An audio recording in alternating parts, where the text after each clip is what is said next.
Next yang keempat adalah belajar babi bu bebo selama 1 minggu. Dan ini juga tidak boleh di skip karena kita atau saya mempunyai tujuan, yaitu yang pertama supaya anak lebih memahami perpindahan pola dari A, I, U, E, O menjadi ba, bi, bu, be, bu. Nah, seperti ini ya. Jadi dia lebih paham nanti ini A, I, U, E, O menjadi ba, bi, bu, be, bo ya. Ini jadi kita mau jelasin anak atau mau mantepin anak dari A, I, U, E itu ditambah B itu jadinya ba, bi, bu, be, bo, ditambah dengan C jadinya ca, ci, cu, ce, co. Nah, ini kita mau mantepin dulu di ba, bi, bu, be, bo ya. Jadi lebih nanti nextnya akan lebih gampang buat anak-anak untuk lebih mengerti ya. Kemudian tujuan yang kedua, ketika belajar babi bu bebo, kita bisa mengamati gaya belajar anak yang selanjutnya, yaitu yang ketiga, yaitu taktil. Kita bisa mencoba gaya belajar anak yang taktil, yang waktu pas belajar A, I, U, E, O itu mereka belum mengerti. Karena kita waktu belajar A, I, U, E, O hanya menggunakan gaya belajar visual dan auditori ya.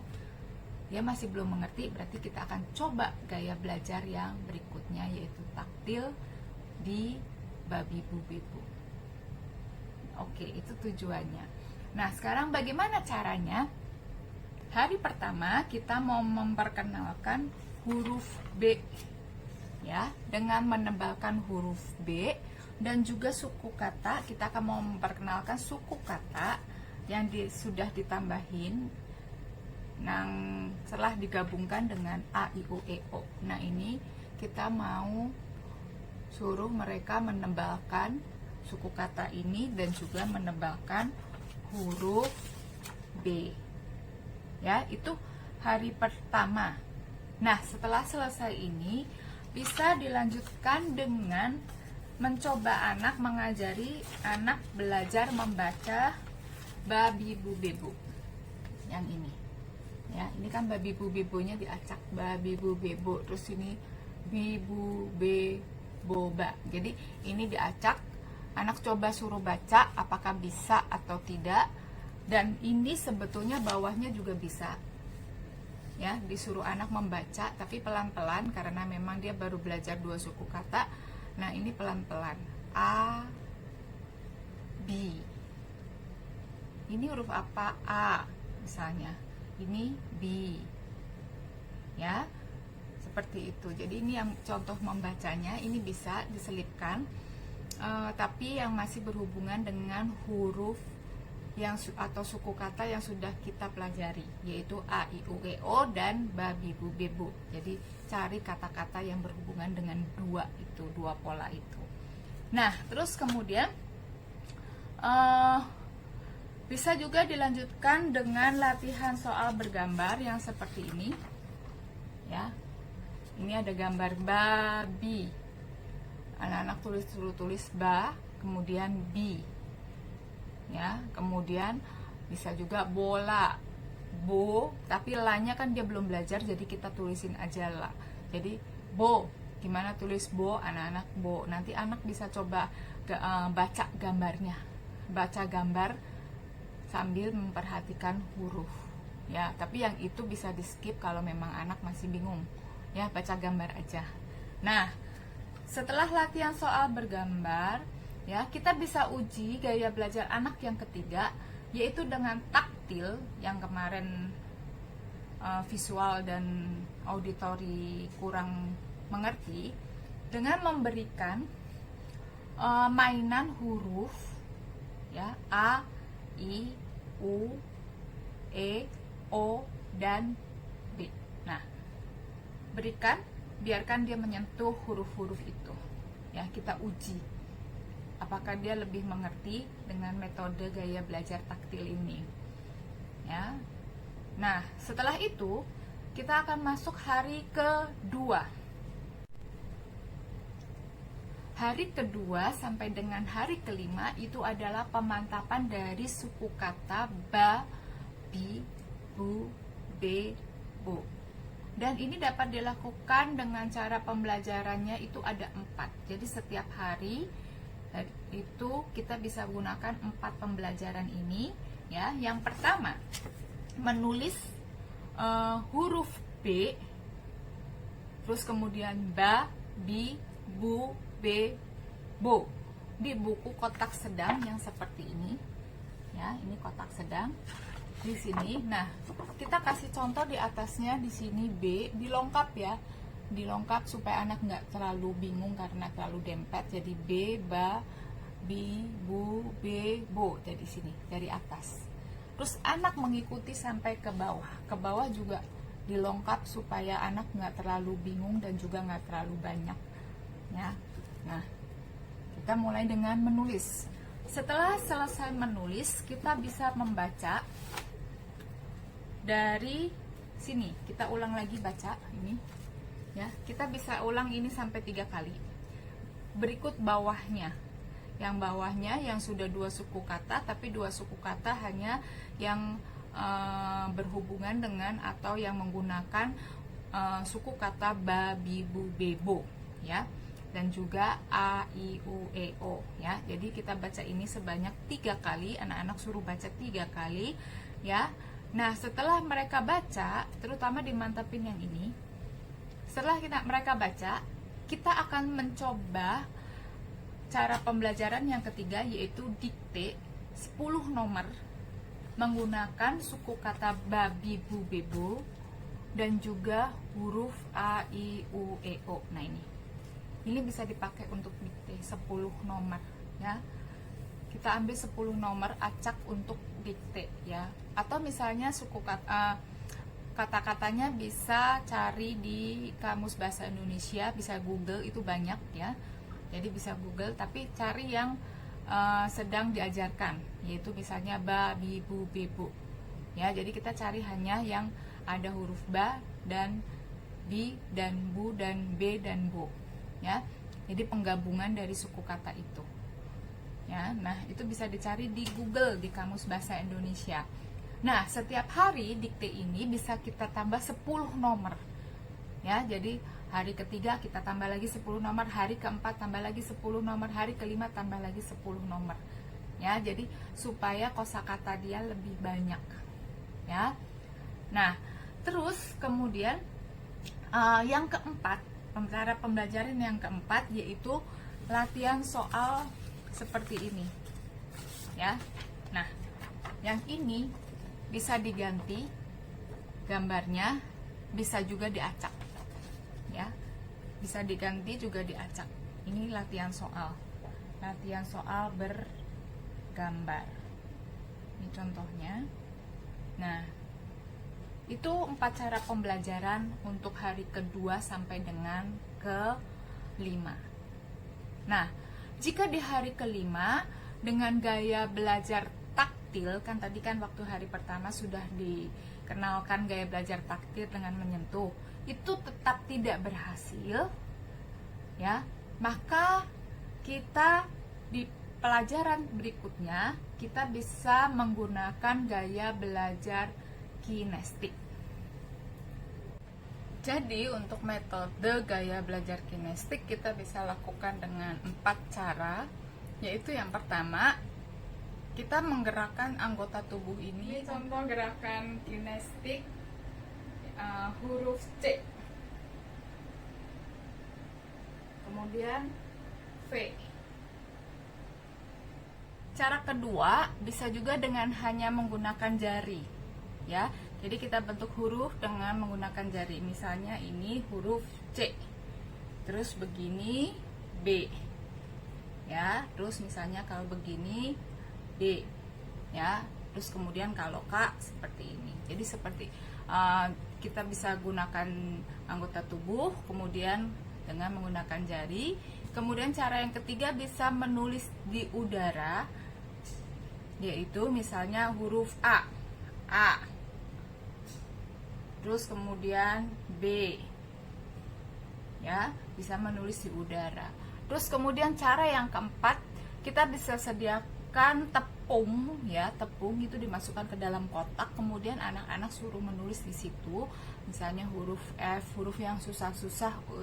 Kalau kita menggerakkan anggota tubuh kita atau jari kita yang susah, kita bisa pakai suruh anak bikin di tepung dahulu supaya anak-anak itu lebih mengerti gitu loh. Jadi setiap kali kita mau memulai, kalau memang anak ini memang menjurus ke kinestik, itu bisa pakai cara ini, keempat cara ini ya.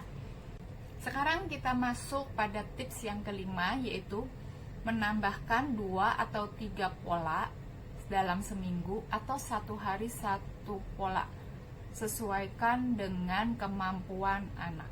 Caranya bagaimana?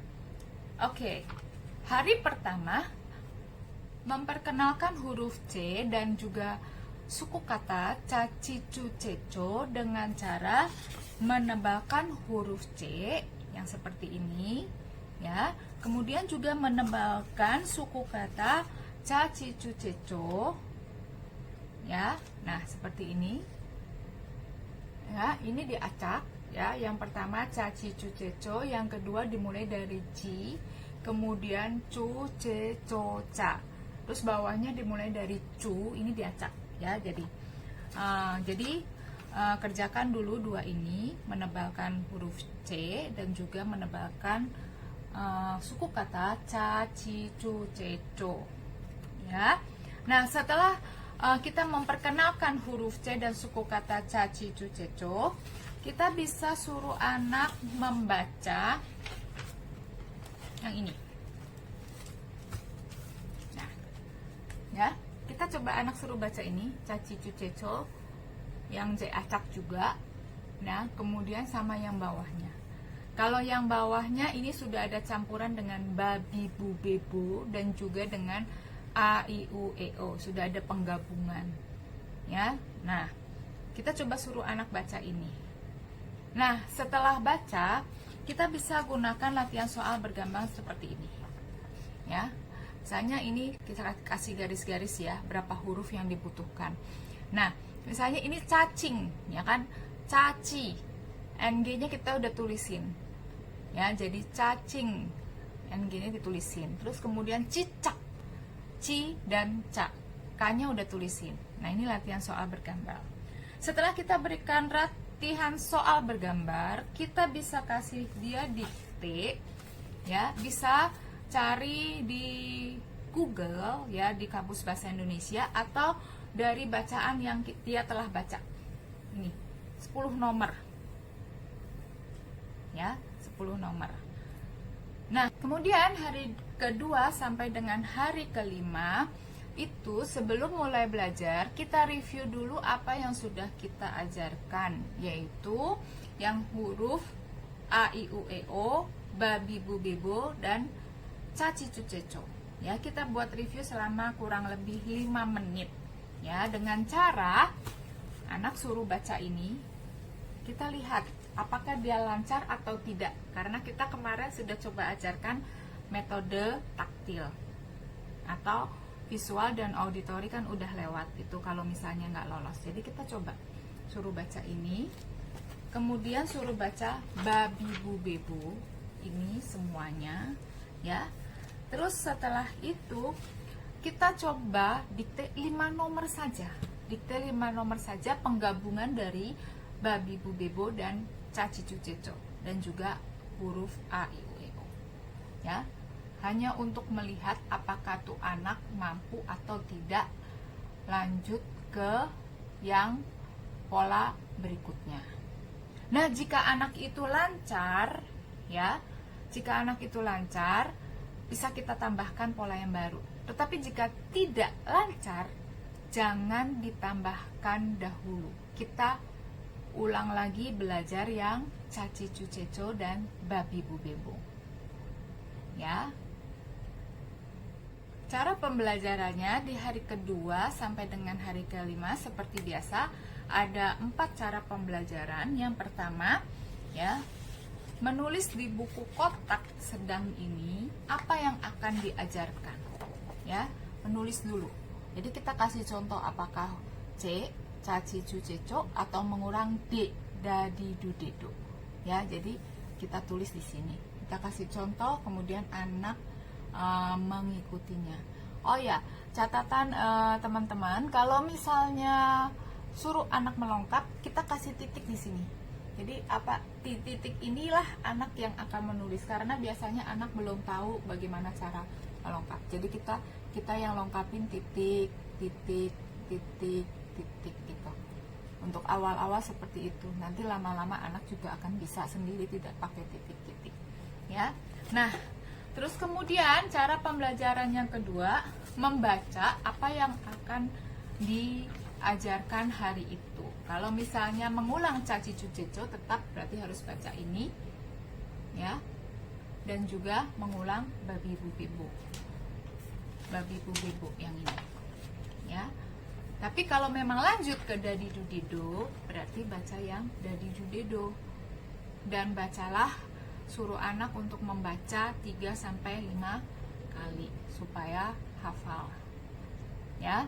Nah, terus kemudian cara pembelajaran yang ketiga seperti biasa, ya, latihan soal bergambar.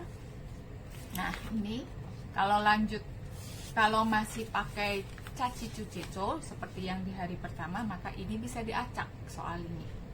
Tapi kalau sudah dia bisa lanjut ke dadi dudido, bisa pakai soal ini.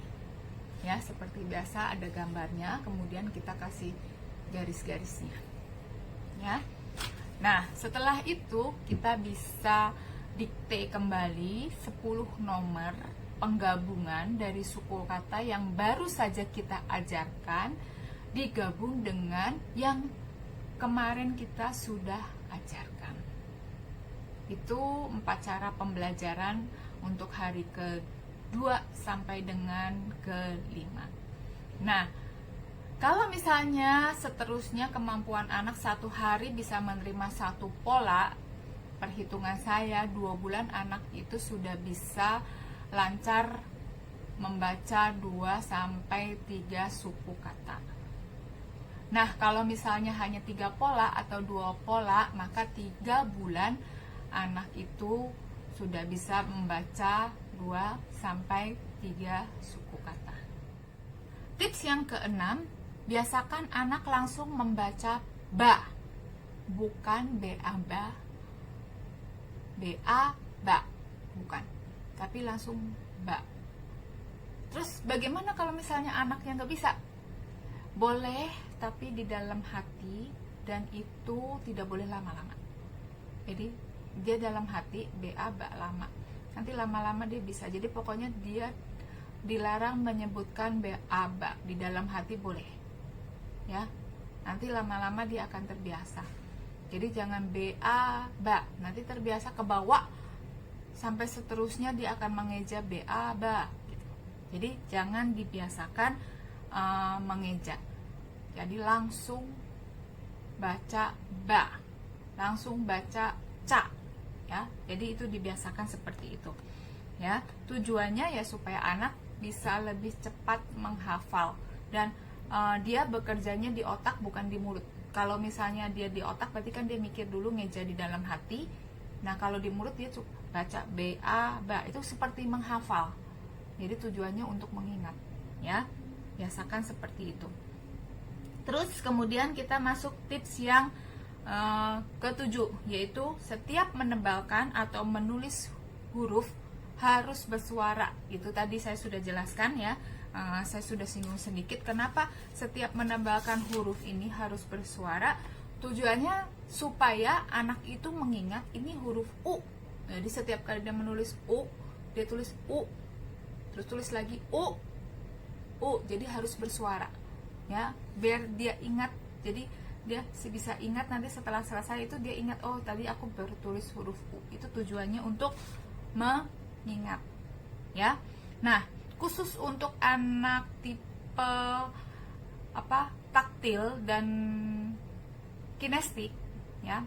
Kalau taktil, ya seperti tadi, sediakan huruf-huruf. Ketika setiap mau mengajari huruf yang baru, suruh anak menyentuh, atau kita kasih lihat dulu hurufnya, kemudian anak suruh menyentuh dan anak suruh perhatikan dulu untuk beberapa detik, ini loh huruf, misalnya kita mau belajar huruf F yang baru. Nah, ini loh huruf F seperti ini. Nah, kalau yang misalnya kinestik, kita bisa pakai gerakan menulis di udara. Kalau memang susah untuk membentuk F, huruf F kan susah tuh bentuknya. Kalau misalnya huruf H kan masih bisa begini, ya kan? H kakinya itu. Kalau huruf F kita bisa pakai menulis di udara. Atau kita sediakan tepung supaya dia menulis di tepung, di tepung terigu atau tepung apa. Jadi kita sediakan kotak terus ada tepungnya, suruh dia menulis di situ. Nah, untuk dia setiap kali kita mengenalkan huruf yang baru, ya, itu tips yang ke-7 ya. Itu semua tujuannya untuk supaya anak lebih mudah mengingatnya, ya. Terus kemudian tips yang ke-8, setelah selesai sampai za sisu sisu, maka ulangi huruf-huruf yang dia suka lupa atau terbalik dengan gambar. Baru kita masuk ke dua suku kata atau 3 suku kata yang sudah mendapat akhiran, ya. Jadi maksudnya gimana ya? Yang terbalik ya. Jadi sebetulnya huruf yang terbalik ini kasus khusus ya. Jadi gini, beberapa anak itu ada beberapa huruf yang suka terbalik, dan yang paling sering saya dapati itu adalah anak yang terbalik itu menggunakan huruf B dan D. B dan D itu sering kali terbalik. Jadi beberapa anak paling sering itu B dan D. Ada yang W dan Y. Saking seringnya terbalik, setiap kali saya mengajari anak huruf B dan D kebalik itu, jadi yang harusnya B dia tulis D, yang harusnya D dia tulis B. Saking seringnya saya mendapati anak yang seperti itu, akhirnya saya mikir yang ini, kalau misalnya anak yang terbalik susah membedakan huruf B dan D ini, anak yang cenderung menggunakan otak kanan, ya. Nah, otak kanan itu kan berhubungan dengan seni, berhubungan dengan gambar. Nah, akhirnya saya berpikir dan menemukan cara ini. Jadi kita kasih perlihatkan gambar badut yang seperti ini. Badut kan berhubungan dengan seni kan teman-teman ya. Ini kan gambar ya. Badut seperti ini yang punya perut di depan, dan maaf sebetulnya ini juga saya jarang ajarkan kalau misalnya tidak terpaksa banget ya. Dan belakangnya itu kan ada pantatnya gede ya. Jadi yang pantat ini saya jarang sebutkan gitu loh kalau nggak terpaksa banget. Nah, saya suka perlihatkan gambar badut ini. Nah, kalau dia badut ini menggunakan perutnya, berarti itu membentuk huruf B. Tapi kalau kita lihat ke belakang, itu yang gede itu pantatnya, berarti itu pakai huruf D.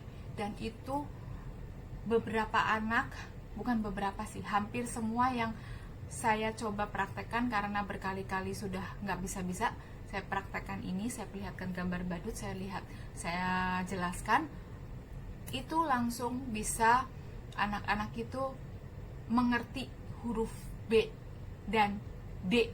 Jadi ini berhubungan dengan seni karena dia lebih menggunakan otak kanannya. Jadi kita harus perlihatkan gambar yang menggunakan otak kanannya juga gitu. Nah, itu saya dapatkan setelah sering kali saya mendapati anak yang seperti itu. Tapi ini kembali lagi ya buat teman-teman ya, kalau memang merasa tabu untuk menyebutkan pantat ya. Jadi ini juga saya juga kadang-kadang lihat-lihat anaknya juga, kemudian lihat sekolahnya, kan kadang-kadang sekolahnya memang terlalu ketat, tidak boleh menyebutkan itu. Jadi saya nggak berani mengajarkan yang pantat gitu. Saya mengajarkan ini badut ini punya perut depan dan perut belakang. Kalau perut depan itu B, huruf B. Kalau misalnya perut belakang itu huruf D. Nah, itu saya mengajarkan itu. Tapi ini masih ada kasus ya, satu anak saya tidak berani mengajarkan itu, pantat itu. Jadi saya mengajarkan perut depan dan perut belakang, tapi sampai sekarang dia masih tetap kebalik-balik, sudah kelas 1. Jadi ini PR buat saya ya. Jadi saya bingung juga mau nyebutin pantat, nanti gurunya komplain siapa yang ngajarin gitu kan. Tapi gimana juga ya, bingung juga saya. Jadi kalau memang yang merasa menyebutkan itu pantat itu tidak tabu atau misalnya tidak jorok ya, ini efektif banget sih untuk anak lebih bisa cepat membedakan huruf B dan D. Nah, itu tips dari saya yang karena memang kasus-kasus yang sering terjadi. Nah, kasus yang sering terjadi juga biasanya itu yang sasisu seso dengan X, ya kan, penyebutannya sama ya, yang X sasisu seso, X-nya juga sebutinnya sasisu seso, hampir sama lah, hampir tidak bisa dibedakan.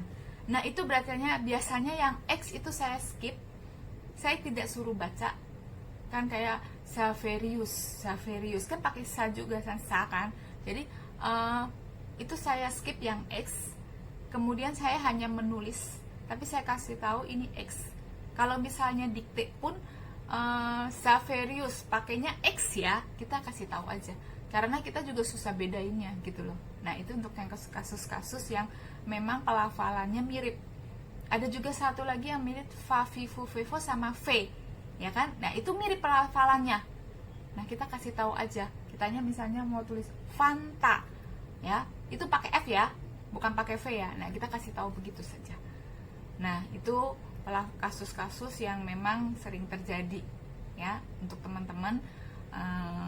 Buat teman-teman, kalau misalnya ada kasus seperti itu mungkin bisa dipraktekkan ya, kecuali yang badut itu kutip ya, itu kembali ke teman-teman ya, karena memang mengajarkan anak itu agak gampang susah gitu kan ya. Nah, oke teman-teman, itu 8 tips dari saya, berikut penjelasan dan step-stepsnya ya. Semoga harapan saya teman-teman ini bisa bermanfaat dan teman-teman bisa praktekkan ya. Kalau misalnya teman-teman sudah praktekkan, kemudian bisa ceritakan atau komen di bawah bagaimana hasilnya, apakah teman-teman udah bisa mengajari anaknya sendiri atau memang masih tetap perlu guru bimbel atau guru les, yaitu kembali lagi ke teman-teman. Tapi coba dulu tips-tips saya, kalau memang tips-tips saya tidak bisa balikan lagi ke guru bimbel ya. Oke, saya mau tutup video saya ini, tapi sebelum saya tutup, saya mau menawarkan rautan pensil. Ini rautan pensil ini berbentuk Mickey ya, ini di meja buat anak-anak teman-teman semua seperti ini ya. Ini rautan putar di sini. Ini ada mininya. Ini bisa kalian order di IG saya Bimbel Anugrah 69 dan juga di Shalomita Shop di Tokopedia ya. Ini lucu banget, ini bisa buat rautan pensil. Kalau misalnya ini, nah ini di sini lubangnya, ini ada mininya ya, nanti bisa dilihat di toko saya. Oke, sekian video dari saya, semoga tips-tips saya bermanfaat buat teman-teman, dan jangan lupa like, komen, subscribe, dan tekan tombol loncengnya supaya tidak ketinggalan info-info saya tentang anak. Thank you for watching. Bye-bye.